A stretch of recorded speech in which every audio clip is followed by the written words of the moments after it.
안녕하세요. 여러분들의 자산의 가치를 플러스해드리는 랜드3입니다.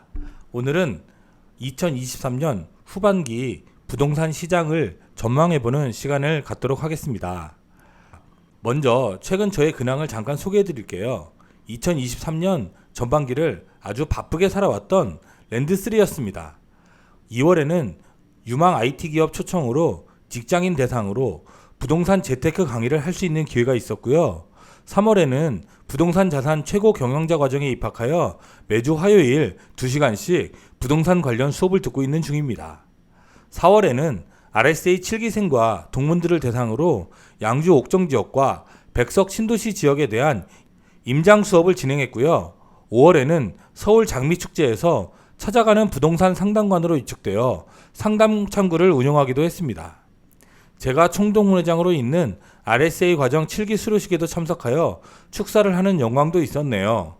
후반기에도 많은 이벤트와 일정이 예정되어 있는데요. 틈틈이 시간 날 때 소식을 전해드리도록 하겠습니다. 그럼 본론으로 들어가서 많은 분들이 궁금해하시는 최근 부동산 시장에 대한 분석을 통해 앞으로의 전망을 조심스럽게 말씀드리는 시간을 가져보도록 하겠습니다.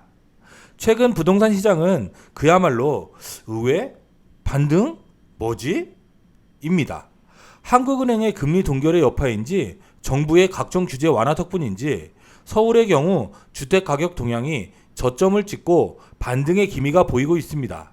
아직도 빠지는 중이라지만 그 낙폭이 2023년 들어 4개월 연속으로 점점 줄어들더니 서울 일부 지역에서는 반등을 보이고 있는 중입니다. 주택시장 소비심리지수를 보더라도 서울의 경우 작년 12월 72.95에서 올해 4월에는 100%를 가리키고 있네요. 제가 살고 있는 경기도도 95% 수준을 보이고 있습니다. 아니나 다를까 지난날부터 저희 부동산에도 주택 구입을 위해 방문하시는 고객분들이 부쩍 늘어나고 있습니다. 역시 부동산 시장을 반영하는 건 현장 부동산에 고객이 얼마나 찾아주느냐에 따라 살며시 예측을 해볼 수 있는 것 같네요. 의정부의 올해 4개월간의 주택거래 현황입니다. 2월이 가장 많았고요. 3월과 4월에도 작년에 비해 거의 2배가량 증가했습니다. 아파트 급매물들이 많이 빠진 거라고 볼 수 있습니다. 실제로 2월에 제가 아는 지인도 서울로에 갈아타기에 성공한 사례가 있습니다. 값이 떨어졌을 때 본전 생각하지 않고 더 떨어진 상급지를 찾아 이동한 것이 서울의 부동산 가격 상승과 이어져 1억 싸게 팔았지만 이사간 집이 3억이나 오르는 결과를 가져왔습니다. 의정부의 집값 하락폭이 전국 평균보다도 훨씬 더 많이 하락한 것을 볼 수 있네요. 그런데 왜 거래량은 늘었을까요? 여러 가지 이유가 있겠지만 일단 가격이 저점을 찍었다는 판단하에 이만하면 됐다라는 인식과 함께 한국은행의 금리 동결, 특례 보금자리론, 각종 정부의 규제 완화 등의 여파가 아닐까 생각합니다. 더불어 계속되는 원자재 상승으로 인한 공사비 상승 예상, 2, 3년 후에 분양시장을 예측할 수 있는 건설사들의 인허가 물량 감소에 따라 2억에서 3억 더 주더라도 지금 사놓는 게 더 옳다라고 느끼시는 분이 많으신 것 같습니다. 왜 그런 말이 있죠? 지금이 가장 쌀 때다. 모든 경제 논리가 그렇듯이 결국에는 우상향이기 때문에 오히려 이렇게 부동산 침체기가 기회라고 생각하시는 분들이 의외로 많습니다. 결국 이런 분들이 돈을 버시는 거죠. 이외에도 여러 가지 요인들이 있겠지만 눈여겨볼 만한 최근 경매 시장이 심상치가 않습니다. 연간 7, 8만 건이었던 신규 경매 물건 수가 올해는 11만 이상을 예상하고 있습니다. 역대 가장 많은 신규 경매 물건 수는 약 15만 건을 기록한 경우가 딱 2번 있었는데요.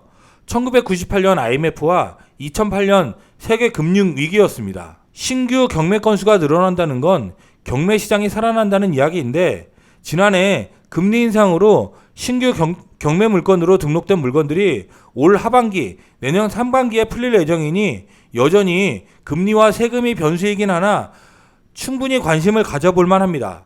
부동산 시장을 선행하는 경매 시장이 이러한 상향을 보인다면 부동산 시장도 경매 시장처럼 상승기에 근접했다고 할 수 있을 것입니다. 결국 향후 부동산 시장은 개인적인 생각이지만 내년 초까지는 다소 보합세를 보이다 내년부터는 조금씩 살아나는 모습을 보이지 않을까 조심스럽게 말씀드려 봅니다. 향후 부동산 시장의 변수로서는 부동산 정책 방향과 강도, 금리, 24년 22대 국회의원 선거, 주택 수급 상황 등이 있을 수가 있는데요.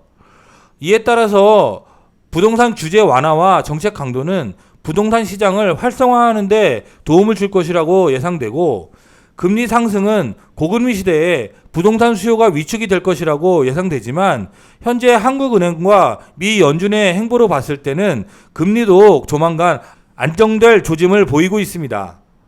국회의원 선거로 인한 공약 남발로 부동산 시장이 자극되면 물론 현재 서울의 주택 부족 문제는 지속적인 문제로 대두되고 있고, 인허가 물량으로 예측해본 서울의 주택 수급 상황은 계속 부족한 주택수가 문제가 되기 때문에 이는 수도권 전체에도 영향을 미칠 것이라고 판단이 됩니다.